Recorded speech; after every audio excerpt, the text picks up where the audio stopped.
காசை பேங்க்ல கொண்டே போட்டுட்டேன்னு சொன்னா என்னத்தை கொடுக்க போறேன் நான்? என்னத்தை கொடுக்கலன்னு சொல்லுங்க. எனக்கு கடைக்கு நிக்கலாம் யோசிப்பேன். ஐயோ எனக்கு கொண்டு நடந்த இந்த 2 பிள்ளையும் என்ன செய்யுமோ தெரியாது, எப்படி தண்டரிக்கணும். போய் கூட்டி கொண்டு வர போக அம்மா இனி சித்தா விட வேடாம் அம்மான்னு சொல்லி சொல்லி அழுதா. எனக்கு இப்படி ஒரு ஏக்க காய்ச்சல் இருக்குன்னு நான் யோசிக்க இல்லை. உள்ள போய் கேட்டாலே சொல்லி விட தனியோர் ஆளாண்டு பிள்ளைல படிப்புறது வராது. நான் ஏற்கனவே 2 பறி கொடுத்துருக்கேன். நீங்க ஒன்றுதான் எனக்கு ஆறுதல். காலம்புற சாப்பாடு தான் சாப்பிட்டபடியே இருக்கிறோம். அப்ப இனி தான் போய் நான் வீட்டை போய் சாப்பிடணும் சமைச்சு. நீங்க வரைக முதல் வரைக 700 ரூபாய் வித்த மாப்பட்டி இப்ப 1400 ரூபாய் ஒரு மாப்பட்டி. கடைக்கு நான் இங்க இருக்கலாம இருக்குது. முழுதும் கடை ஃபுல்லா தண்ணி. அப்படியே மகள் எரிஞ்ச போது 9.5 லட்சம் ரூபாய் நான் ஆஸ்பத்திரிக்கு மட்டும் கடன் வாங்கினேன். 9.5 லட்சம் எல்லாமே சத்தேக்க. அனைவருக்கும் வணக்கம். நான் உங்கள் சாரு. நான் உங்கள் சஜி. ஓகே, இப்போ திடீரென எஸ்எஸ்சி விளக்கில் வந்து ஹெல்பிங் வீடியோவுக்கு ஒரு புதுவிதமாக 2 பேர் இருந்து பேட்டி காணணும்னு சொல்லி நேற்றைய தினம் வந்து நாங்கள் மல்லாவிக்கு ஒரு எஸ்எஸ்சி விளக்கால ஒரு உதவி திட்டத்துக்கு வந்தது. அதாவது வந்து ஒரு நினைவு தினத்தை முன்னிட்டு உணவு வளங்கள், முதியோர்களுக்கு வந்து உணவு வளங்கள், அதே நேரம் வந்து அவைகளுக்குரிய உடுப்பெல்லாம் எடுத்து கொடுப்போம்னு சொல்லி அது நினைவு தினம் பர்த்டேன்னு சொன்னால் அந்தந்த நாட்களில் தான் அதை செய்வோம். அப்போ அதனால தான் கண்டிப்பாக நேற்றைய தினம் வந்து செய்தது. இப்போ இன்றைக்கும் வந்து சுவாஸ் வெளியில் போயிட்டாருன்னு சொன்னால் கண்டிப்பாக நாளைய தினம் நாங்கள் வீட்டை போகணும். சரியா, எங்கள்ட குடிவேலண்டதை நோக்கிட்டு இருக்கோம். அப்போ எல்லா வேலை திட்டங்களும் முடிஞ்சுது வீட்டை பொறுத்தளவில். அப்போ மீதியான வேலைகளுக்கு வந்து இப்போ நாங்கள் 2 நாள் தான் இங்கே நிற்கணும்னு சொல்லி வந்தது. 2 நாட்கள்லேயும் வந்து கண்டிப்பாக இன்றைய ஒரு நாள் தான் இருக்குது. ஆகவே சுபாஷ் வந்து ஒரு அம்மாவுக்கு மாடு வேண்டி கொடுக்கணும். அதே நேரம் வந்து இன்னும் மாத உதவி திட்டம் அப்படியான சில வீடியோக்கள் எடுக்கன்னு சொல்லி போயிட்டாரு. ஓகே, இப்போ இந்த இதில் நாங்கள் காணொலியில் என்ன பார்க்க போகிறோம்னு சொன்னால் இவங்க பக்கத்தில் இருக்கிறது அக்காவுக்கு என்ன பேரு முன்ன? வசந்தகுமாரி. வசந்தகுமாரி அக்கா. இவங்களை வந்து இங்கே மல்லாவில தான் இருக்கிறது. அக்கா வந்து நாங்கள் சந்திச்சு கடந்த 2 வருஷம் எனக்கு 2022 ஆனி மாசம் அளவில் தான் அக்கா வந்து முதல் வீடியோ போட்டு அதுக்கப்புறமா முதல் சந்திச்சு திரும்ப மறுகட்ட உதவி கிடைச்சு இல்லை உங்களுக்கு ஏன்னா கிடைச்சு எங்களுக்கு அந்த மறுகட்ட உதவி எல்லாம் கிடைச்சி ஒரு 3 மாசம் அளவில் அக்கான ஹஸ்பண்ட் இறந்தவர். இந்த இடைவெளி பிறகு இப்ப நாங்கள் வசந்தகுமாரி அக்கா சந்திக்க நாடு சில பேருக்கு வந்து அக்காண்ட விவரங்கள் தெரியாம இருக்கலாம். ஆகவே இந்த நேரத்துல வந்து அதாவது நீண்ட நாட்களுக்கு அப்புறமா சந்திக்கிற நாடு இப்ப அக்கா நாங்கள் சந்திச்சதுல இருந்து நாங்க சந்திச்சதுல இருந்து இதுவரையும் அக்காக்குரிய கொடுப்பனம் எல்லாம் கொடுத்து கொண்டிருக்கோம். அப்ப அதனால வந்து அக்கா என்னென்ன நன்மைகள் பெற்றிருப்பா, அதுக்கு பிறகு எப்படி மாற்றங்கள், இன்னும் என்னென்ன சூழ்நிலைகளுக்கு உட்பட்டு எப்படி சவால்கள் என்ற எல்லாத்தையும் இன்றைய தினம் நேரடியாகவே நாங்கள் அக்காவை கேட்போம். எனக்கா வணக்கம் அக்கா. வணக்கம். எப்படி சும்மா இருக்கிறீங்களோ? சும்மா இருக்கும் வெக்கதான் ஒரு பக்கம் எல்லாரையும் விடுது இல்லன்னு சரியான வெக்கையா இருக்குது. குட்டி தாங்க என்ன செய்யறா? நேசரி தான் ஸ்கூல் போறது இல்ல, அடுத்த வருஷம். அந்த தாங்க 9ஆம் ஆண்டு. 9ஆம் ஆண்டு. அப்ப நாங்க 7ஆம் ஆண்டுல சந்திச்சிருக்கிறோம். 7ஆம் ஆண்டுல சந்திச்சது. 7ஆம் ஆண்டுல சந்திச்சிருக்கிறோம். நாங்க காலையில சஜி நான் வந்து சந்தை போனாங்க. அப்ப சந்தை போகும்போது அக்கா வந்து நீங்க அந்த தூள் வியாபாரம் இன்னும் நீங்க விடையில உங்களோட தொழில் உண்மைக்குமே வந்து இப்ப அக்கா பேர் நாங்க விவரம் கேட்போம். அதுக்கு முன்னாடி நாங்க 2 கூட பாத்துட்டு எவ்வளவு வெயிலுக்கு வந்து ஒரு தகர கொட்டிலுக்கு ஏன்னா அவ வந்து இருக்கலாம இருக்கு எவ்வளவு கஷ்டமா இருக்கும். ஓ அது மட்டும் இல்லாம அந்த சின்ன ஆலயம் வந்து அங்கேயே வச்சு கொண்டுதான் அக்காண்ட இப்ப கடந்த நாங்க சந்திச்சதுல இருந்து இதுவரையும் அக்காண்ட வாழ்க்கை முறை வந்து அப்படித்தான் போய்கொண்டு இருக்குது. நீங்க என்னென்ன கட்டத்துல இப்படி இப்ப நாங்க உங்களை சந்திச்சதுல இருந்து இன்ன நாள் வரைக்கும் நாங்க தர்ற அந்த கொடுப்பன வாழை வந்து என்ன லாபமா இருக்கோ இல்ல அதுக்கு நீங்க சந்திச்ச சில சவால்கள், அதாவது உங்க கணவரும் இறந்தவர் தானே, அதுக்கப்புறமா அந்த விஷயங்கள் இருந்து நீங்க சொல்லுங்க அக்கா. என்ன சொல்றது என்னன்னு சொன்னா உங்களுக்கு நீங்க என்ன வந்து பாக்குறீங்க அடிக்கொருக்கா வந்து பாக்குறீங்க. அதாவது நான் நிறைய சொல்லணும்னு தான் சொன்னேன். நான் தம்பிகிட்ட சொன்னேன், தம்பி என் கடையோருக்கா வந்து வேறையா ஏன்னு சொன்னா நீங்க எனக்கு உண்மையா மாதம் இந்த 10,000 தாரது பித்தி ஒரு உதவி தானே அது புரியா. ஏனென்றால் நான் எங்கட வீட்டு நிலைமையே நீங்க வந்து நேர பார்த்தனீங்க. அதுக்கு பிறகு எங்களுடைய வீட்டுக்காரரும் இப்போ மகள் செத்து 8 மாசத்துல அவர் இறந்தவர். அப்போ அவர் இறந்தால் 2 செத்தை விட ஒரு வருஷத்துக்குள்ள செய்தான்னு சொன்னால் அவ்வளோ கடன் தனியாக பட்டிருப்பேன். ஆஸ்பத்திரியில் 5 மாசம் வச்சிருந்தேன் நான். அப்ப நான் அவ்வளவு கஷ்டப்பட்டு அவ்வளவு அங்க பார்த்து திருப்பி இவர் 9 மாசமா விரதத்துல கிடந்துதான் இவரும் செத்தவர். அவ்வளவு காரணங்க தனியை பட்டு பண்ண. அப்ப அந்த சின்ன கடையை வச்சுதான் நான் இதை கொண்டு போறேன். அதுல உண்மையிலேயே பெரிய ஒரு உதவி, பெரிய ஒரு மனசும் அவாவுக்கு அந்த வகையில நான் பாராட்டுவேன். அப்ப என்னன்னு சொன்னாச்சு, அந்த இந்த அதாவது நேரம் வந்து பாத்தீங்கன்னா இந்த இடத்துல இருக்குதுங்கன்னு சொல்லுவீங்க, இந்த தலைமையில பார்த்துட்டு சொல்லுங்க, தலைமையில் முழுக்க கொட்டிட்டு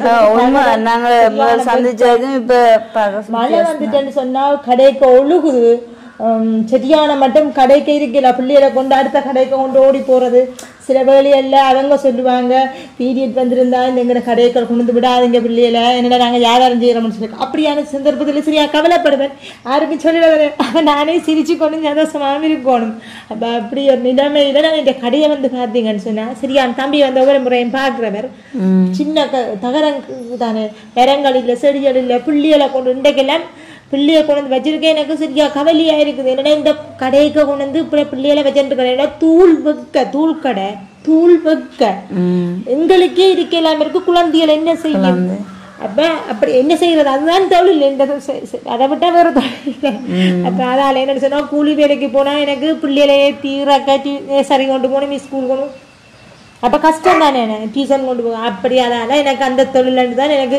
ஆனா அதுக்கு இப்ப எனக்கு இப்படி ஒரு இது எப்படி நிலைமை என்னடா, மழை பெஞ்சா கிழக்கு ஒழுகுது, தண்ணி வந்து கடை ஃபுல்லா தண்ணியா இருக்குது. தம்பிக்கு வர்ற போது காட்டு நஞ்சு பாருங்க தம்பி என் கடைக்கு தண்ணி நிக்குதுண்டு. மற்றது வெயில் இருக்கா சரியான பதிவு மண்டியோட ஒட்டினா போல இருக்குது. சரியா அந்த அந்த எனக்கு பெரிய ஒரு உதவியா இருக்கும். எனக்கு பிள்ளை எனக்கு இந்த ஹெல்ப் பண்ணுவாங்க கடையா இருக்கா செய்து வாழ்வாதார உதவியா கடையான்னு சொல்லிட்டு வாழ்வாதார உதவியா எனக்கு ஒரு கடையை செய்து தந்து நான் இன்னும் இதை வச்சுதான் இந்த காலங்கள் கொண்டு போகணும். என்னன்னா இந்த பக்கத்துல ஒரு அம்மா நேற்று முந்த நாள் வெயிலுக்குள்ளால போய் அந்த கொழுப்பு தண்ணியாகி செத்துட்டாராம். உண்மையா நான் 3 நாளும் செத்த விட்ட போயிட்டு 3 நாளும் அழுதனா. நான் எனக்கு கொண்டு நடந்த இந்த நடந்த சம்பவம் பக்கத்துல இந்த இதுக்கு பக்கத்துல முந்த நாள் நடந்த சம்பவம். அந்த அம்மா வெத்தில வெள்ளிக்கிழமை வெத்தில மாலை வாங்க போறதுக்கு போனவா போய் பக்கத்துல தெரியுமா அந்த கொழுப்பு கரைஞ்சு அடைச்சு அவ செத்துட்டா. அந்த இடத்து உடனே விழுந்து வாங்கி செத்துட்டா. வெயில் தான் காரணம் சொல்றீங்களோ? வெயில் தகரம் வந்து எனக்கு தலையோட முட்டினா போல இருக்குது. எனக்கு கடைக்கு நிக்கலாம் யோசிப்பேன், ஐயோ எனக்கு கொண்டு நடந்த இந்த 2 பிள்ளையும் என்ன செய்யுமோ தெரியாது, எப்படி தந்தரிக்குமோ. எனக்கு செத்த விட்ட 3 நாளும் போய் சரியா அள்ளன்னு அழுதன. என் வீட்டை செத்த விட்ட அழுத விட ஐயோ எனக்கு என்று நடந்து போன இந்த பிள்ளைகள் என்ன செய்ய போதோ தெரியாது, இப்படி ஒரு நிலைமையில இருக்கிறேனே. அப்ப நான் இதுல ஒரு வாழ்வாதாரமாக எஞ்சிருக்காம என்னன்னா உண்மையிலே நிலகுத்தி எடுக்கிறதுக்கு என்னோட பணம் இல்லை. கண்டிப்பா முடியும். ஒரு கடையை செய்து எடுக்கணும்னு சொன்னா தகரம் வாங்குறேன்னு சொன்னாலும் அப்படி. அப்ப நான் தகரத்துக்குள்ள இருந்து ஒரு கொஞ்ச நேரம் இருக்க எனக்கு தூள் வைக்கும். சரியான வைக்காதான் இருக்கும். சரியான மட்டும் என்ன சொல்றது, ஆண்டவருக்கு தான் தெரியும். இரவுல படுத்துக்கிட்டு மனசு கணிச்சு ஐயோ என்ன செய்வேன் அடுத்த கட்டம் தான் யோசிப்பேன். உண்மையா மாத உதவி பணம் செய்யறாங்க அந்த கனடாவில் இருக்க ஜாலினியான்னு சொல்லி இப்ப அவங்கண்டையும் விருப்பம் வந்து இப்ப ஷர்வக்கா இப்ப நாங்க வந்து சோடா வீடியோ எடுத்து வாட்ஸ்அப்ல தான் அனுப்புறது. அப்ப அதுல வந்து உங்களோட என்னென்ன துன்ப துயரங்கள் இண்டே பாருங்க நேரடியா சந்திக்க நீங்கள் நினைச்சு பார்க்காத அளவுக்கு நீங்க பட்ட பாடுகளை சொல்றீங்க. அப்ப நாங்க வந்து வாட்ஸ்அப்ல அக்கா மாத காசு உங்களுக்கு 10,000 ரூபாய் கனடாவில இருந்து ஜாலினி அந்த மாதிரி சொல்லிட்டு ஒரு நிமிஷமோ ஆக கூடினது 2 நிமிஷம் தான் எடுத்துட்டு அனுப்புறப்ப அவங்களோட விருப்பம் வந்து சர்வக்கா இது என்னுடைய விருப்பம் வந்து நீங்க கண்டிப்பாக அந்த நான் பண உதவி செய்யறான அக்கா வந்து நீங்களுக்கா சந்திக்கணும். அந்த சுவநயம் இப்ப எப்படி கொஞ்ச நிலைமையில என்ன மாதிரி வாழ்ற அவங்கண்ட பிள்ளை அப்புறம் பேர பிள்ளை நிலைமையில எங்களுக்கு தெரிய தாங்கன்னு சொல்லியிருந்தேன். அப்ப அவங்கண்ட கட்டளைக்கு நாங்க தான் இந்த தினம் உங்களை வந்து சந்திச்சிருக்கிறோம். நீங்க சந்திச்சதுல பெரிய ஒரு சந்தோஷம். எனக்கு மனசுக்கு கவலை கொஞ்சம் குறைஞ்சமா இருக்கு. என்னன்னா உண்மையிலேயே நீங்க எப்ப வருவீங்கன்னு யோசிச்சேன். எனக்கு எனக்கு கதைப்பீங்கன்னு சொல்லி உண்மையா அதே மாதிரி வந்திருக்கிறீங்க. சரியான சந்தோஷம். கண்டிப்பா தான் 2 வருஷத்துக்கு வழியில சந்திச்சனாலும் இப்ப உங்களோட ஊரை சேர்ந்ததான் இப்ப சாஜியே அதே நேரத்துல கேட்கணும் என்ன மாதிரி இந்த அக்கா சொல்ற உண்மையில நிலவரங்கள் எல்லாம் அப்படித்தானோ உங்களுக்கு தெரிஞ்ச அளவுல உண்மையா சொன்னாங்க தெரியும் தானே பார்க்க தெரியும் தானே. இப்ப ஊர்ல போய் கேட்டாலே சொல்லிவிடுவேன் சொன்னா அவ தனி ஒரு ஆளாண்டு பிள்ளைல படிப்பிக்கிறது மற்ற இந்த வாரது மற்ற விடியோடு மீனோனே அவ வந்து சரி 8 மணிக்கு கொண்டே பிள்ளையும் விடணும். அப்புறம் 12 மணிக்கு போய் ஏத்தணும், கடையை விட்டுதான் போய் ஏத்தணும். அவ ஸ்கூல் அப்படி அவ மாறி மாறி கஷ்டம் தான் எங்களுக்கே தெரியுது. ஆனா உண்மையிலுமே வந்து இந்த நீங்க சொல்ற அக்கா இப்ப மாசம் 10,000 2 வருஷமா செய்யறான்னு சொல்லிக்கோமே அவாக்கு ஒரு பெரிய சந்தோஷம். என்ன சொன்னா அவ இவ்வளவு உதயம் செஞ்சோன்னா மாசம் 10,000 கொடுக்க ஒரு உண்மையான சந்தோஷம். அவாக்கு பெரிய சந்தோஷம். அவங்க இப்ப தாங்கள் உதவி செய்யற ஒரு ஆக்கள் இந்த பணத்தினோட அதாவது மாசம் 10,000 இருந்தாலும் இதனால இப்படிப்பட்ட நன்மை வருகிற மற்றது இப்ப என்ன நிலைமையில இருக்கிற நாங்கள் இன்னும் செய்யக்கூடிய மாதிரி இருக்கோவைக்கு தேவையோ அந்த ஒரு மத்தியில பாருங்க அந்த உள்ளத்தை வந்து திரும்பவும் இருக்கா சந்தேகம் கொண்ட மாதிரி இருக்கு. இந்த தரம் நாங்க அக்கா இப்ப இந்த நேரம் காணொலியா இருக்க நீங்க எவ்வளவு உங்களோட மனக்குமரல்களை பட்ட பாடுகளை தெரியப்படுத்தக்கூடிய மாதிரி இருக்குது. மழையிலும் படுறோம் வெயிலும் படுறோம்னு சொல்லியாக்க அந்த அந்த துன்பத்தை தான் தெரியுமா. அப்ப நீங்க வரையக முதல் வரையக 700 ரூபா வித்த மாப்பட்டி இப்ப 1,400 ரூபா ஒரு மாப்பட்டி 400 ரூபா. அப்ப டபுள் படங்க இப்ப உண்மையா என்ன சாமான எடுத்தாலும் அப்படித்தான். ஆனா இது பெரிய ஒரு உதவிதான், பெரிய ஒரு உதவி தெரியுமான. கேட்டுக்கு நம்ம என்ன கஷ்டம்னு சொன்னா கேளுங்க வேலைக்கு எதுவும் உதவி செய்யணும். பெரிய ஒரு சந்தோஷம். என்னன்னு சொன்னா அவ உண்மையிலுமே கஷ்டப்படுறா. அதுக்கு அப்படி உண்மையாது என்ன சொல்ற அவையிலே ஒரு கடவுள் மாதிரி தான் சொல்லுவோம். உதவி செய்யறது உங்களுக்கு என்ன கஷ்டம் அவளோட கஷ்டம் வந்து இது மூலமா அவளுக்கு தெரியப்படுத்தி போட்டு இப்ப ஜாலினியும் உதவி செய்யலாம். அதே நேரம் வந்து பெண்கள் நம்ம குடும்பம் தானே இவங்க அப்ப பாக்கலாம். ஏற்கனவே எங்க 9ஆம் ஆண்டு படிக்கிற பிள்ளைன்னு சொல்லி டியூஷன் அனுப்புறேன் இல்ல இவ ஃப்ரீயா இங்கிலீஷ் கிளாஸ் ஒன்று இங்க போடினம்.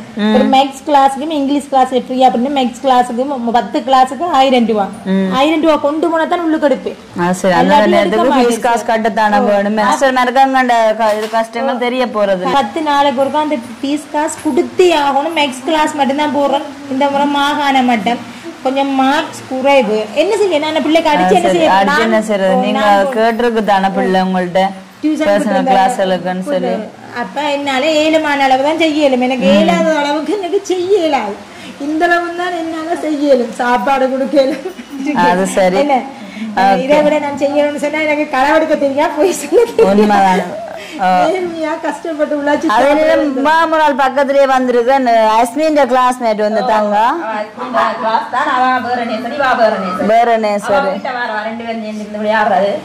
சக்ஷியா அஸ்மிக்கு பிடிக்குமோ? என்னெல்லாம் நீங்கள் வேண்டி கொடுத்துருக்குறீங்க சஸ்வியாக்கு? எனக்கு தெரிஞ்சு உண்மைக்குமே அஸ்மி புத்த பேக் எல்லாம் வேண்டி கொடுத்துருக்கீங்க சஸ்விகாக்கு. சக்ஷியாக்கு பர்த்டே சொன்னா உடுப்பு வாங்கி தந்துருக்குறது. சக்ஷியாக்கு பர்த்டே என்று சொல்ல ஸ்கூல் பேக் இல்லைன்னா ஸ்கூல் பேக் வாங்கி தந்தவா. 5 மணிக்கு டியூஷன் இங்கிலீஷ் கிளாஸ் போகணும். அப்ப ஒரு கைவாவ 5 மணியா இதுவாவ அனுப்பி கண்டிப்பா டியூஷன் நேரம் என்று சொல்லிக்கல தங்கா பற்றி நாங்கள் விஷயங்கள் கேட்கத்தான் வேணும். சரி இருந்தாலும் அது அம்மா சொல்லட்டும். எங்க டியூஷன் அந்த நேரத்துக்கு போத்தானே வேணும். அப்படி சும்மா இருக்கிறீங்களா? ஆனா பர்சனல் கிளாஸ் அதற்கு தான் கொஞ்சம் என்ன போக பண வசதி எல்லாமே இருக்கு. மறுபடி படிக்கிறதுக்குரிய உபகரணங்கள் எல்லாமே என்ன மாதிரி கிடைக்கிற மாதிரி இருக்குதோ. இப்ப எத்தனையாம் ஆண்டு படிக்கிறீங்க? 9ஆம் ஆண்டு. அப்ப பர்சனல் கிளாஸ் ஒன்றுக்கும் போற என்னென்ன கிளாஸுக்கு போறது? பர்சனல் கிளாஸ் உண்டு இங்கிலீஷ் கிளாஸுக்கும் மேக்ஸ் கிளாஸ் 2க்கு தான் போறது. சைக்கிள் எல்லாமே இருக்குது உங்களுக்கு? இருக்குது. ஆனா சில நேரங்கள்ல நான் சில நேரம் சைக்கிள் போறோம், சில நடந்து போறோம். சரி அப்ப தங்காக்கு நேரம் போகுதாம டியூஷன் அதோட மழை வேற பெய்து கொண்டு இருக்குது. பாத்துக்கோங்க கடும் வெயிலாம இருக்கு, அதே நேரம் மழையாம இருக்குது. பாபாக்கு 5 மணிக்கு டியூஷன் ஒரு டியூஷன் நேரத்துல நிக்கிறா. அப்ப நீங்க போயிட்டு வாங்க, நாங்க அம்மாவோட மீதியான விவரத்தை கதைக்கிறோம். இப்ப பாத்தீங்கன்னு சொன்னா தங்காம வந்து 5 மணிக்கு கிளாஸ் நாடி அவங்க டியூஷனுக்கு போயிட்டாங்க. நான் கட்டாயம் அது போகணும்ன்றதுக்காம இப்ப தங்கா பற்றி கதைக்கணும்னா ஞாபகம் வந்தாக்கா இப்போ நீங்க ஸ்டார்ட்ல சொல்லியிருந்தீங்களோ என்னன்னு சொன்னா அவங்களை இங்க நீங்கள் வேலைக்கு போற நாடி வந்து பாதுகாப்பு இல்லை, அதாவது வந்து ஹாஸ்டல்ல தான் சேர்க்கணும்னு சொன்ன மாதிரி. அப்ப இப்ப 2 வருஷம் கழிச்சு இப்ப உங்களோட இருந்துக்குன்னா அது என்ன மாதிரி கொண்டு விட்டு இருந்தேன். நம்ம மன்னார்ல ஹாஸ்டல்ல கொண்டு விட்டு இருந்தேன். மன்னார் ஹாஸ்டல்ல கொண்டு விட்டு இருந்தேன். நான் 4-5 மாசத்துக்கு கிட்ட கொண்டு விட்டுருக்கிற போது இந்த சின்ன பாக்கு ஒரு தரம் இல்ல தானே வீட்டை தாத்தாவும் செத்துட்டே வீட்டு ஒரு தரம் இல்ல. அப்பாக்கு அழுது காய்ச்சல் ஒரு வார்டில் வச்சிருந்த ஹாஸ்பிட்டல் வச்சிருந்து காய்ச்சல் விட்டதே இல்லை. அப்ப இவாக்கு ஸ்கூல் லீவு விட்டுச்சுது. அப்ப போய் கூட்டி கொண்டு வர போக அம்மா இனி சித்தா விட வேணாம் அம்மான்னு சொல்லி இவா சொல்லி அழுதா. இவா சரியா மெலிஞ்சு சரியான வருத்தமா வந்துட்டுது. எனக்கு இது இவளுக்கு இப்படி ஒரு ஏக்க காய்ச்சல் இருக்குன்னு நான் யோசிக்க இல்லை. நான் பார்த்தது சும்மா வருத்தம் பிள்ளை தாய் இறந்துட்டுது இப்படி அப்படின்னு தான் நினைச்சு கொண்டேன். வீட்டை கொண்டு வந்த அப்புறம் காய்ச்சலே இல்ல வருத்தமும் இல்ல. அப்ப அவளுக்கு அம்மா சித்தா விட வேணாமா நீ சித்தாவை எங்களோட வச்சுக்கொள்ளுங்கன்னு சொன்ன. அப்புறம் நான் பார்த்தேன் நான் ஏற்கனவே 2 பறி கொடுத்துருக்கிறேன். இது ஒன்றுதான் எனக்கு ஆறுதல். அந்த ஒரு ஒன்றை விட்டுனா உண்டே முழந்திருவேனோ தெரியாது அந்த பயத்துக்காக வேண்டி கொண்டு வந்து அதான் என்னோடைய சந்தைக்கு கூட்டி கொண்டு வரது. சனி ஞாயிறு லீவுன்னு சொன்னா கடையில கொண்டு வந்து வச்சிருக்கிறது. சந்தை முடிஞ்சோடனே நான் வீட்டை கூட்டி கொண்டு போறது. டியூஷனுக்கு விட்டுட்டு கொண்டு வந்து விட்டு போட திருப்பி டியூஷன் முடிஞ்சோடனே கூட்டி கொண்டு போறது. ஏன்னா வெளியே யார்கிட்டையும் நம்பி பிள்ளைல. அப்ப அதுக்காக வேண்டி நானே கையோட கொண்டு வந்து தகரமோ வெக்கியோ வெக்க இல்லையோ என்னமோ மழையோனாலும் கொண்டு வந்துட்டு கொண்டு போறேன். 2 பிள்ளையும் அவாக்கு அதுக்கு பிறகு ஒரு வருத்தமும் இல்லை. அப்படியா அப்ப அவாண்ட சந்தோஷம் தான் எங்கிற சந்தோஷம். கண்டிப்பா உண்மையா இப்ப பாத்துருப்பீங்க சஜி. இப்ப என்ன ரீசன் மெயினா சொல்லியிருக்கான்னு சொல்லி அதாவது வந்து படிப்பிலும் வந்து அந்த சின்ன பிள்ளை வந்து ஏன்னா அக்கா சொன்ன மாதிரி ஏற்கனவே 2 உயிரை கொடுத்துட்டு அது மட்டுமே சின்ன ஆக்கள் சரி அவர் மன அழுத்தத்துக்கு வேற உட்படக்கூடாது. ஏன்னு சொன்னா அந்த தங்காவும் இப்ப சஸ்விகா வந்து ஒரே வீட்டுல என்ன உண்டா இருந்தவைக்கு திடீரென வந்து எல்லாரையும் பிரிஞ்சிருக்கேக்க அது அவாக்கு தாங்கலாம் போச்சுது. அப்ப ரேக்க காய்ச்சல்னு சொல்லிக்க நீங்க அப்புறம் கொஸ்டரால கூட்டி கொண்டு வந்தோன்னா சந்தோஷமா பழைய நிலைமைக்கு வந்து காய்ச்சல் இல்ல. அப்ப நான் யோசிச்சேன் என்ன இவளுக்கு இப்படி சுகமாயிட்டுதேன்னு சொன்ன. அப்புறம் அப்படி கொஸ்டலுக்கு கொண்டு எப்படியா போ வழி கூட பார்த்தேன். திருப்பி அளவழிக்கிட்டாள் அம்மா வேணாம் அம்மா. அப்ப திருப்பி யோசிச்சு பார்த்தேன் ஒரு இதால உண்டே இழக்க போறனோ தெரியலையான்னு சொல்லி போட்டுதான் அவளை ஹாஸ்டல்ல இருந்து நிப்பாட்டினேன். என்னன்னா அவ ஹாஸ்டல்ல இருந்து அந்த பிள்ளைக்கும் பேன் எல்லாம் வச்சு சாப்பாடுகளும் சரியில்லை சாப்பாடும் இல்ல படம் நான் தீர்த்தி விடணும். அப்படியான கட்டத்துல பிள்ளைய கொண்டு அங்க கொண்டு தரணும். அந்த பிள்ளையும் போய் இந்த பிள்ளையும் எனக்கு 2 பிள்ளையுமே இல்ல போகுது. மொத்தத்துல தட்ட தனிங்க என்னத்தை சாதிக்க போறீங்க நீங்க பாத்துருப்பீங்க. இப்ப அக்கா என்ன அதை கேட்டான்னு சொன்னா இப்ப நீண்ட நாட்களை அக்கா சந்திச்சு அது மட்டும் இல்லாம நாங்க கதை கேட்க அக்கா சொன்னோம் கண்டிப்பா எங்களுக்கு ஒரு கொஸ்டின் உதவி தேவை சேர்க்க போறோம்னு சொல்லி அப்ப என்ன நிலைமையில இருக்குதான் கேட்டுனாங்க. ஆனா கேட்கும் போதுதான் தெரிஞ்சிருக்கு வந்து சரியான நேரத்துல நீங்க நல்ல ஒரு தீர்மானம் தான் எடுத்து அந்த கோஸ்டலால நிப்பாட்டி இப்ப இப்படி நீங்க செயல்படுறீங்க. இருந்தாலும் வந்து அதுல நீங்க தான் ஒரு பெரிய ஒரு சுமதாங்கியா. ஐயா வந்து நான் ஐயாவோட சேர்த்து உங்களை வந்து நாங்க ஒரு முதல் காணொலி எடுக்க நினைச்சுனாங்களா. அது வந்து ஐயா கடுமையான வருத்தத்திலான இருந்தவர். அப்படியா இருக்கும்போது என்ன இந்த அக்காவுக்கு ஒரு ஓய்வென்றதே இல்லையே எத்தனை இப்படி பார்த்து கொண்டிருக்கான்னு சொல்லி. ஆனாலும் வந்து ஐயா இறந்ததுக்கு அப்புறமா வந்து அதை விட டபுள் மடங்கான ஒரு சுமதாங்கியா இந்த நேரத்துல கூட நீங்க ஏன்னு சொன்னா பாக்கலாம். இப்ப சின்ன ஆக்களை வளர்த்து கொண்டு உங்களுக்கு தான் தெரியும் என்ன நேசரி பிள்ளைன்னு ஒன்று இருக்குது. அது மட்டும் இல்லாம படிக்கிற மாணவி அதுவும் வந்து 2 பொம்பளை பிள்ளையர். அப்ப இருக்கிற அயலும் என்ன நிலைமையான என்ன அயலும் இருந்தாலும் வந்து இந்த நாட்கள்ல வந்து தனியா பொம்பளை பிள்ளைலன்னு சொல்லி விட்டுட்டு இருக்கலாம் வீட்டுல. அப்ப அக்கா அந்த நாளாந்த வாழ்க்கை முறை இப்படித்தான் போகுது. ஏன்னா இதே நிலைமை விடிய பிறம் நேரத்துக்கு கிளம்புறது சாப்பாட்டை செய்யறது தலையெழுத்து கட்டுறது சாப்பாட்டை கொடுத்து விடுறது கொண்டு வர்றது ஒரு ஆளை நேசரிக்கு விடுறது நாங்க மல்லிகொத்தா வந்தோன்னா அப்புறம் என்ன 2 பேரையும் கூட்டிக் கொண்டு கடையில வச்சு நேசரி விட்டு 12 மணிக்கு கூட்டி கொண்டு போய் கடையில வச்சுட்டு இருப்பேன். 2 மணிக்கு இவ வந்த உடனே இவாவை கூட்டி கொண்டு வீட்டை போறது. அப்ப மதிய சாப்பாடு எல்லாமே இந்த மாதிரி போய்தான் சமைக்கிறது என்ன சரி கவாண்டு அரிசியை சில வழியில காலம்புற வச்சுட்டு இருந்தா போய் மழை மலண்ட கறியை வச்சு என்னமோ ஒரு கறியை வச்சு சாப்பிடுவோம். பசிக்கு அப்படித்தான் இப்ப இப்படிதான் உங்களோட வாழ்க்கை முறை போகுதுன்னு ஒரு சில பேருக்கா கேட்டு இருந்துச்சுன்னா இப்ப நீங்க வந்து இந்த அக்காவுக்கு உதவி செய்யறீங்க. அதாவது வந்து அவ ஒரு சின்ன கைத்தொழில் என்னாலும் செய்யறாள். ஆனா இப்ப இந்த சஸ்வியாக்கு நீங்க அம்மம்மா தானே. அப்ப இந்த காசை வந்து நீங்க அம்மம்மா வந்து சஸ்வியாண்ட பேர்ல போடலாம் தானே. அப்படி டிபாசிட்டா போட்டா அந்த பிள்ளைக்கு வந்து ஒரு எதிர்காலத்துல ஒரு சப்போர்ட்டா அமையும்னு சொல்லி இதை பற்றி இப்ப நீங்களும் சரி நீங்க என்ன நினைக்கிறீங்க? உங்களுக்கு தெரிஞ்ச அளவுல ஒரு சில பேர் அப்படி சொன்னதன்படி அப்படியான ஒரு முடிவை இந்த சூழ்நிலையில எடுக்கலாம்னு நினைக்கிறீங்களோ? இப்போ உண்மையிலே உங்களுக்கும் தெரியும் இந்த காலத்துல வந்து ஒரு குடும்பத்துல வந்து கணவன் பேரை செய்யணும் மனைவி பேரை செஞ்சாதான் இந்த கால விலைவாசிகள் எல்லாத்துக்குமே வந்து கட்டுப்படியாது. அதுவுமே வந்து காணாம இருக்கும். அப்படி என்னக்க வந்து இவ தனி ஒரு ஆளா இந்த பிள்ளைகளையும் வளர்த்து கொண்டு அந்த பிள்ளைகளோட பள்ளிக்கூட தேவையில்லாத இதுகள் செய்ய உண்மையிலேயுமே நான் என்ன பொறுத்தளவு காணாம தான் இருக்கும்னு சொல்லி நினைக்கிறேன். அதான் ஒரு சில பேர்ட்டே கருத்து. அப்ப உங்களுக்கு நீங்க என்ன சொல்றீங்க? இப்படி ஆனா சில உள்ளங்கள் இப்படி கேள்வி கேட்டு அதையை பொறுத்த வரைக்கும் அவை சொல்லி நம்ம என்னன்னு சொன்னா இப்படி வந்து செய்யலாமண்டா அது உண்மை. நான் இல்லைன்னு சொல்லல. அவையின் இடத்துல இருந்து அவை பாப்பினம். நான் ஒரு புள்ள ஒரு மாப்பட்டி 1400 ரூபா. ஒரு மாப்பட்டி ஒரு 5 நாளைக்கு ஒரு மாப்பட்டி வாங்கணும். நான் கோட்டெக்ஸ் பேக் வாங்குவேன், மாப்பட்டி வாங்கினேன், நல்ல மீன் வாங்கி சமைச்சு சாப்பிட்றேன். நான் மெட்டவே பார்த்து தந்துடுறேன். மெட்டவை வாங்கிட்டு போய் யோசிப்பேன் 2000 ரூபாய்க்கு எனக்கு கறி வாங்கி சாப்பிடலுமா? எனக்கு சாப்பிட இயலாது. எனக்கு சின்னனா தான் எந்த உழைப்பு ஒரு நாளைக்கு 500 ரூபாயோ 1000 ரூபா தான். அந்த உழைப்புக்குள்ளதான் நான் கொண்டு போகணும். ஏன்னா இன்றைக்கு போல நேரம் ஆயிடுது. ஏன்னா நாங்க சாப்பிட இல்லை. நான் சாப்பாடு இல்லை, காலம்புற சாப்பாடு தான் சாப்பிட்டபடியே இருக்கிறோம். அப்ப இனி தான் போய் நான் வீட்டை போய் சாப்பிடணும் சமைச்சு. அப்படியான சூழ்நிலையில நாங்க இருக்கிறோம். சொல்லிடுவோம். ஆனா இந்த பிள்ளைகளுக்கு நான் என்னால மாதம் ஏதோ அவ்வளவு என்னால சேர்க்க முடியுமோ அவ்வளவு கொஞ்சம் கொஞ்சம் போட்டு பாரு. ஒரு நாளைக்கு 100 ரூபா மீனிங் பேங்க்ல போய் போடுவேன். என்னோட இருக்கிற நேரம் போட்டு பாருன்னா நான் திடீரெண்டு இல்லாட்டி என் பிள்ளைகள் அந்தரிக்க கூடாது. ஏன்னா 2 பொம்பளை பிள்ளைகள். அதுக்காக வேண்டி என்னால இயற்கை கிடைக்கிற நேரம் கொண்டு போய் போட்டு வருது. ஏன்னா எந்த நாளும் செய்வீங்கன்னு இல்லை. நான் இருப்பேன்னு சொல்லிடுறேன் தானே.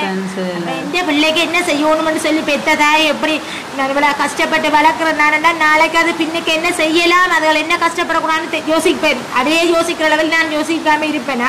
ஆனா இப்ப விலைவாசிக்கும் இதுக்கும் உண்மையிலேயே வேறொரு ஆக்கள் இதை கொண்டு செலுத்த மாட்டேன். நான் என்ன சொன்ன அளவில் என்னமோ செய்து கடன் பாலன கடையில போய் சாமானம் வாங்குறது, வியாபாரம் போட்டு பாலன கடையில போய் சாமானம் வாங்குறது, மீன் போய் வாங்க. நாளைக்கு அந்த காசை வியாபாரம் செய்து அங்க கொண்டு கொடுத்து இங்க கொண்டு கொடுக்க இல்லை. தூள் இருக்கிறதுக்கு காசு இல்லாம போகும். திருப்பி என்ன செய்யறது? பாலன அவருக்கு அக்கௌண்ட் போடுங்கன்னு சொல்லி அப்படித்தான் எங்கிற காலம் போய் கொண்டிருக்குது.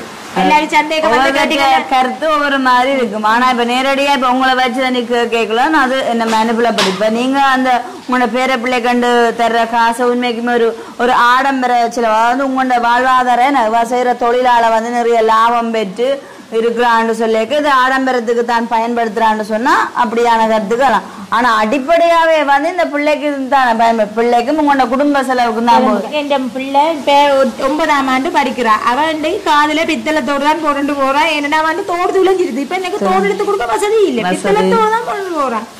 அதையும் துளைச்சு போடுவான்.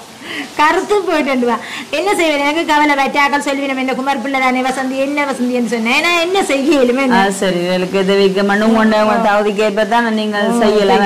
அந்த 500 1000 முளைச்சு கொண்டு போய் ஒவ்வொரு நாளும் முன்னுக்கு வந்து நிக்கும். என்ன பார்த்து கொண்டு பிள்ளை இப்ப தேவை வந்து பிள்ளை சாப்பாடு சாப்பிட்டு பிள்ளைகளுக்கு மாவோ முட்டியோ வாங்கி கொடுக்க வேணும். ஏன்னா எங்கட சின்னமாவுக்கு வந்து தடுமல் வந்துடும், சளி வந்துடும், முட்டை கொடுக்காட்டி அது மாதத்துல ஒரு 4-5 நாளைக்கு கொடுக்காட்டி வந்துடும். அப்போ ஒரு முட்டை 50 ரூபா எங்களுக்கு கடைக்கண்டு கொண்டு தரேன். நான் அந்த முட்டையை 10 முட்டையும் அப்படியே கொண்டு வீட்டை வச்சுருவேன். பிள்ளைக்கு அவிச்சு ஒரு நாளைக்கு 2 முட்டை வீதம் கொடுப்பேன். என்ன சொன்னா அவளுக்கு சளி வந்தா நிக்காது. அதுக்காக வேண்டி 2 முட்டை வீதம் கொடுக்கணும்.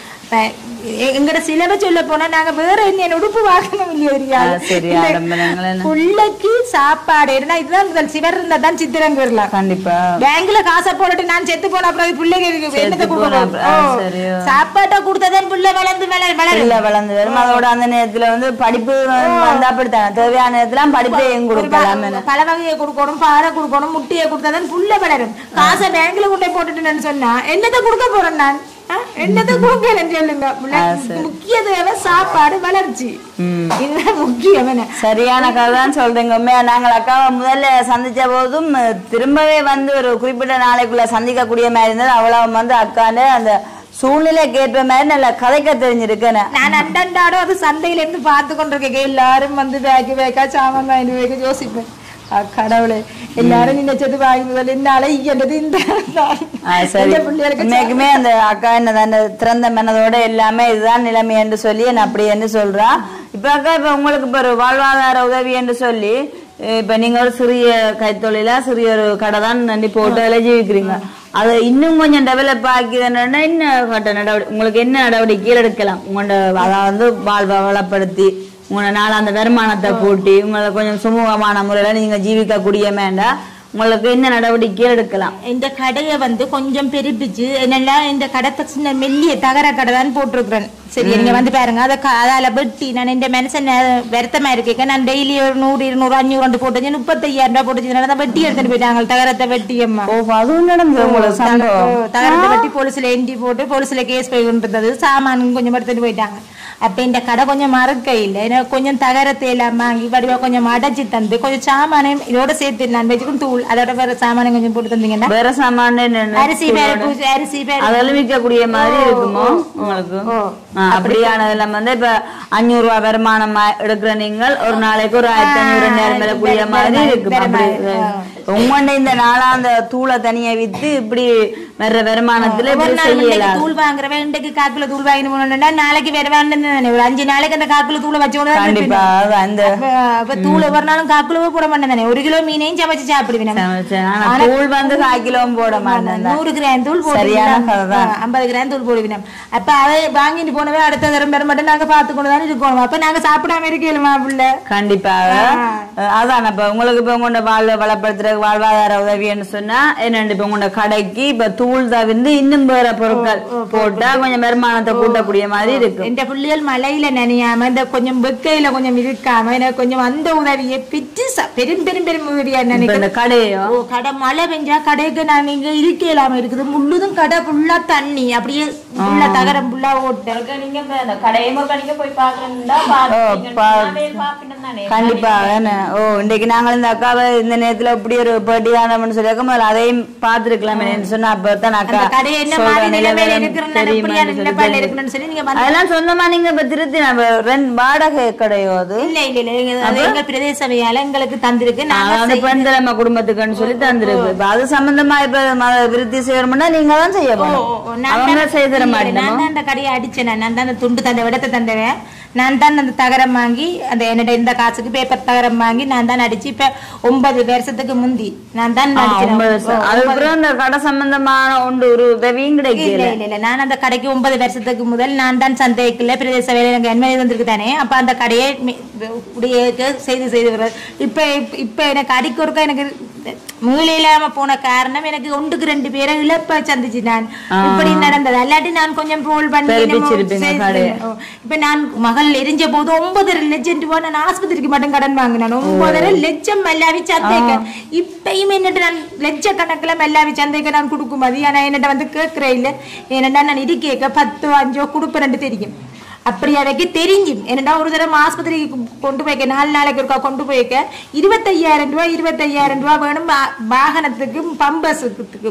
அப்ப அப்படி கொண்டு போய் தான் நான் இந்த பிள்ளைய 4 நாளைக்கு இருக்கா பார்த்தேன். நான் உழைச்சு தான் அதுல வரதை எது செய்ய வந்து இப்ப வட்டி இல்லாத கடனும் அதே நேரம் வந்து உங்களை தினமும் வந்து ஒரு ஆக்கினப்படுத்தாத இருக்குனாலும் உங்களால கொஞ்சம் மெல்லாவி சந்தைக்கு அவ்வளவு பேருக்கும் தெரியும். இந்த அம்மா இதைத்தான் கொண்டு செய்கிறான். இதுல மெல்லாவி சந்தைகளில துணுக்கா டிவிஷனுக்குள்ள சகல பேருக்கும் தெரியும். இப்படித்தான் நான் இருக்கிறேன்.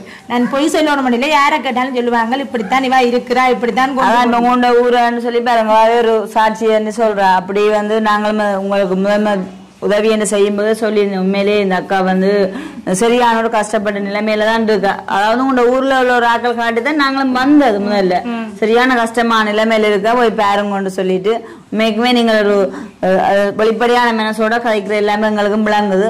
மற்றக்கா இப்ப உங்களுக்கு இதுதான் வந்து வேற கொடுப்பன இல்லையா? பெருசா கொடுப்பன சொல்லி வேண்டாமா? இப்ப இதான் இந்த QR காசு மாசம் போடி நம்ம 5,000 ரூபாய் போடி நம்ம வந்து சமத்தி இருந்தது 2,700 ரூபாய் சொச்சம் அதை நிப்பாட்டிட்டு இருந்தானே. சமத்தி இல்லையா? இப்ப சமத்தி இல்ல QR காசுன்னு சொல்லி இப்ப போடி நம்ம எந்த காசும் இல்ல தானே அம்மா. இப்ப வேற காசு எந்த கொடுப்பனமும் இல்ல. அந்த QR காசு மட்டும் தான் கொடுக்கிறேன். மாசம் 5,000 ரூபாய். அந்த அதான் இப்ப உங்களுக்கு கொடுப்பேன். அதை வந்து வேற ஒரு விதத்தாலையும் கொடுப்பேன். வேற இது கொடுப்பனவே இல்ல. அந்த மாசம் 5,000 ரூபாய் தானே அவைக்கு கொடுக்கிறேன் உங்களுக்கு. நீங்க பாத்திருப்பீங்க. நான் கிட்டத்தட்ட நாங்க அக்கா இப்ப நேர சந்திச்சு கதைக்கும் போது அக்கா கடந்த கால எவ்வளவு தூரம் நீங்க பாடுபட்டீங்க. இப்ப அது மட்டும் இல்லாம இந்த 2 தங்காக்களையும் வச்சுக்கொண்டு என்ன நிலைமையில ஜீவிக்கிறீங்க மற்றும் உங்களோட வாழ்வாதாரத்துக்கு இப்ப என்ன செய்யலாம் அண்ட் எல்லாமே இப்ப அக்கா வெளிப்படையாதுன்னு சொல்லியிருக்கா. உண்மைக்குமே வந்து இப்ப நாங்கள் கிட்டத்தட்ட உங்களே ஒரு 2 வீடியோ எடுத்திருக்கிறோம்.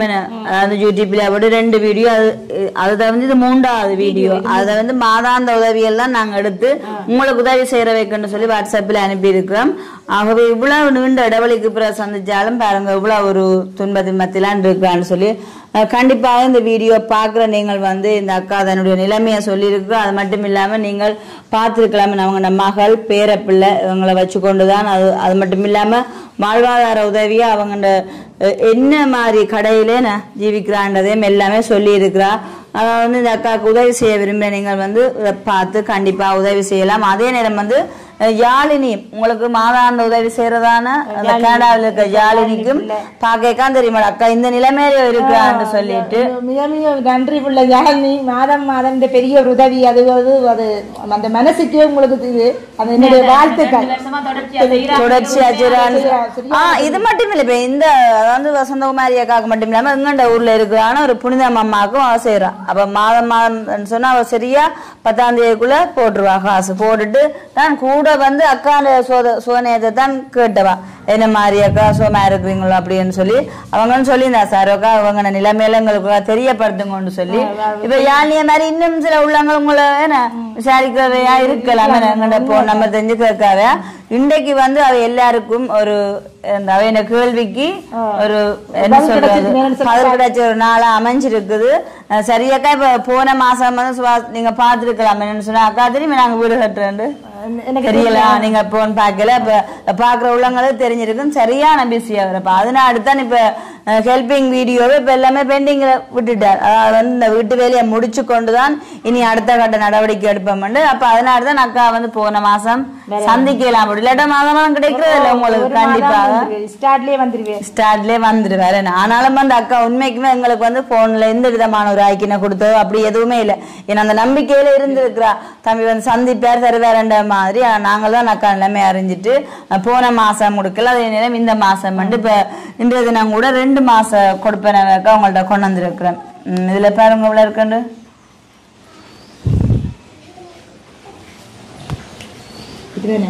20,000 ரூபாய். இது வந்தக்கா பங்குனியும் சித்திரைக்கு முறியதான அந்த காசு தான் இதுல வந்து தந்திருக்கிறோம். சரிதான இதை தந்தான உங்களோட யாழினிக்கு நீங்க என்ன சொல்ல விரும்புறீங்க? மிக மிக நன்றி அம்மா. நீங்க உங்களோட மனசுக்கு நல்லா இருக்கணும், பிள்ளை குட்டிகள் எல்லாருமே சந்தோஷம் நோய் நொடி இல்லாம இருக்கணும் எங்களோட ஆசீர்வாதம் உங்களுக்கு உண்டு. உண்மையா ஏன்னா உங்களோட மனசுக்கு என்ன பார்த்துட்டு என்ன தெரியுமோ தெரியாது உங்களுக்கு இவ்வளவு ஒரு மனசு இறக்கம் இருக்குது. அதான் இப்ப இந்த மாசம் கொடுப்பா உங்களுக்கு ஒரு சப்போர்ட் தெரியப்படுத்துறேன்னு சொல்லக்குள்ள என்ன நிலைமையில இருக்கிறா இப்படி இருக்கிறா இப்ப எப்படி சந்தோஷமா இருக்கிறாவா நல்லா இருக்கிறாவா வேணும் எல்லாருக்கும் வராது. பணங்கள் இருக்கலாம் ஆனா கொடுக்குற குணம் இருக்கும். அந்த குணம் இருந்தா தான் அந்த பணம் கூட பயன்படும். அப்ப எல்லாருக்கும் அப்படி மனசு இல்ல. புலம்பெயர் அப்புறம் எல்லாரும் பணம் அனுப்ப இல்ல.